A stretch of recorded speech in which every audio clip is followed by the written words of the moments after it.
কাতারে বিশ্বের সবচেয়ে বড় এলএনজি উৎপাদন ক্ষেত্রে হামলা চালিয়েছে ইরান। মধ্যপ্রাচ্যে কোনো জ্বালানি কেন্দ্রে আবার হামলা চালালে ইরানের প্রধান গ্যাস ক্ষেত্র সাউথ পার্স পুরোপুরি উড়িয়ে দেওয়ার হুমকি দিয়েছেন মার্কিন প্রেসিডেন্ট ডোনাল্ড ট্রাম্প। তেহরান সহ ইরানের বিভিন্ন শহরে যুক্তরাষ্ট্র ও ইসরায়েলের হামলা অব্যাহত রয়েছে। এদিকে হামলার ঘটনায় আরব রাষ্ট্রগুলোর পররাষ্ট্রমন্ত্রীদের বৈঠকে ইরানকে কড়া হুঁশিয়ারি দেওয়া হয়েছে। অন্যদিকে যুক্তরাষ্ট্রের জাতীয় গোয়েন্দা সংস্থার পরিচালক তুলসী গ্যাবার্ড বলেছেন, ইরানের শাসন ব্যবস্থা ব্যাপকভাবে দুর্বল হয়ে পড়েছে। সুব্রত কায়েনের রিপোর্ট।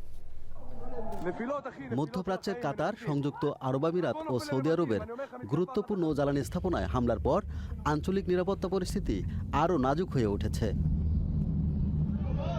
কাতারের প্রতিরক্ষা মন্ত্রণালয় জানিয়েছে, তাদের রাস লাফান ইন্ডাস্ট্রিয়াল সিটি লক্ষ্য করে ক্ষেপণাস্ত্র ছুড়েছে ইরান।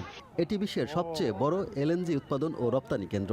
বিশ্বের বৃহত্তম এলএনজি উৎপাদনকারী প্রতিষ্ঠান কাতার এনার্জি জানিয়েছে, ওই হামলায় তাদের পার্ল জিটিএল বা গ্যাস তরলীকরণ স্থাপনায় অনেক ক্ষতি হয়েছে। এদিকে বিশ্বের বৃহত্তম প্রাকৃতিক গ্যাস ক্ষেত্র ইরানের সাউথ পার্সে ক্ষেপণাস্ত্র হামলা চালিয়েছে ইসরায়েল। তবে ইসরায়েলের হামলার বিষয়ে যুক্তরাষ্ট্র বা কাতার কিছুই জানত না বলে উল্লেখ করেছেন ডোনাল্ড ট্রাম্প। কাতারের তরলীকৃত প্রাকৃতিক গ্যাস এলএনজি স্থাপনায় ইরান আবার হামলা চালালে সাউথ পার্স গ্যাস ক্ষেত্র বিস্ফোরণে উড়িয়ে দেওয়ার হুমকি দিয়েছেন ট্রাম্প। হামলার ঘটনায় সংযুক্ত আরব আমিরাতের রাজধানী আবুধাবির হাফশান গ্যাস স্থাপনা বন্ধ করে দেওয়া হয়েছে। সৌদি আরব জানিয়েছে, তাদের দুটি তেল শোধনাগারে হামলা হয়েছে। কুয়েতে অস্থিরতা ছড়িয়ে পড়েছে।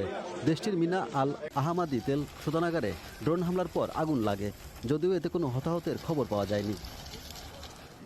মধ্যপ্রাচ্য পরিস্থিতি নিয়ে রিয়াদে আরব রাষ্ট্রগুলোর পররাষ্ট্রমন্ত্রীদের বৈঠক হয়েছে।